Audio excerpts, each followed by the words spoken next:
and gentlemen, who said, "I'm about a foot too tall, I've got an extremely large flared nose and big, thick lips"? Answer? One of Hollywood's most glamorous film stars, Uma Thurman. Right, who said, "I look like a duck"? Michelle Pfeiffer, some duck. Who thinks she's far too fat? Great galumphing Winona Ryder. All these women are renowned and envied for their beauty. All of them think they are ugly. Why do so many attractive people hate the way they look? Yvonne Ellard is the current Miss Ireland, and she doesn't like her nose or her eyes or her bum or her ankles. I should be so lucky. Annette Edwards is a model. Perhaps you'll recognise her as the face of Nivea. Annette, you must be happy with your face. I don't think we're ever happy. Face of Nivea, yeah. I was quite happy. I'm not anymore because I've done modelling with a 26-year-old daughter and I have to look in the mirror and think, hang on a minute, I need to do a little something. What do you want to do? Well, I've just had a chin implant. You have had one? I've had a chin implant, which I didn't really want. But I had a thing about my nose, and my surgeon said, if you have your chin done, your nose will look a little smaller. Whether it has, I don't know. It all looks perfect to me. And I've had cheek implants, so I've now got higher cheekbones. Where were they before? They was there. But they just look better for my modelling. I can see the difference when I'm working. Really? And has somebody else given you this idea of changing yourself because they think... has a photographer said something rude about your cheeks or your chin? No, I think it's the industry I work in. And as I say, working with my daughter who's 26, and it makes me think a little bit more. I must do something. But you don't want to look like your daughter who's 26? No, I'd never want to take that many years back. How many children have you? I have 10. I've given birth to 10. How old are you? How old am I? I was 50 last week. Can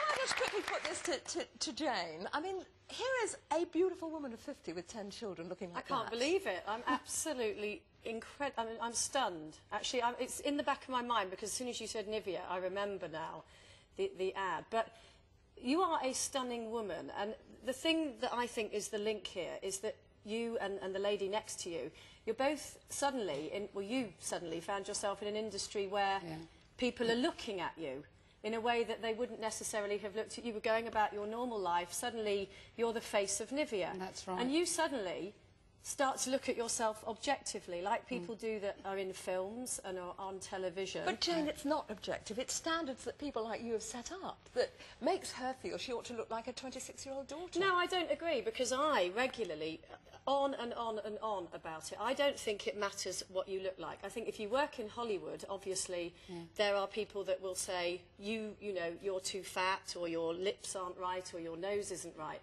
But I think there's something about... You know, you got that job looking the way that you did. How did you get that job? Now you're trying to change yourself. How did I get that job? Yeah. The Nivea? Yeah. Right, I appeared in a national newspaper for having 10 children, and actually I've used Nivea all my life.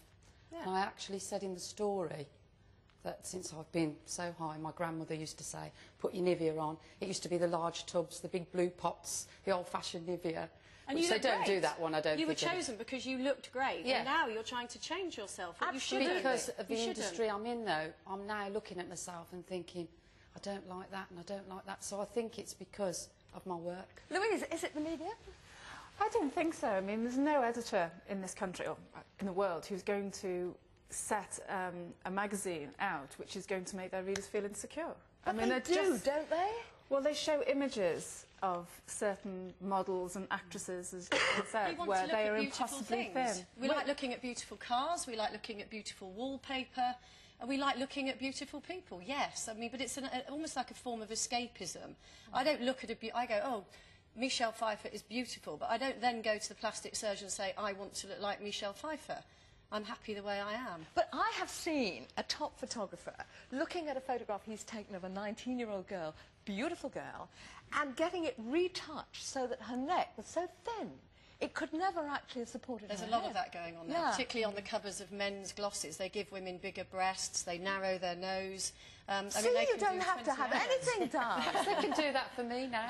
Well, I mean, why worry about it? If they're going to make these impossible fantasies, why worry about having implants and things? Well, I actually think now I've had this done, Yeah. I think you get an urge to have a bit more.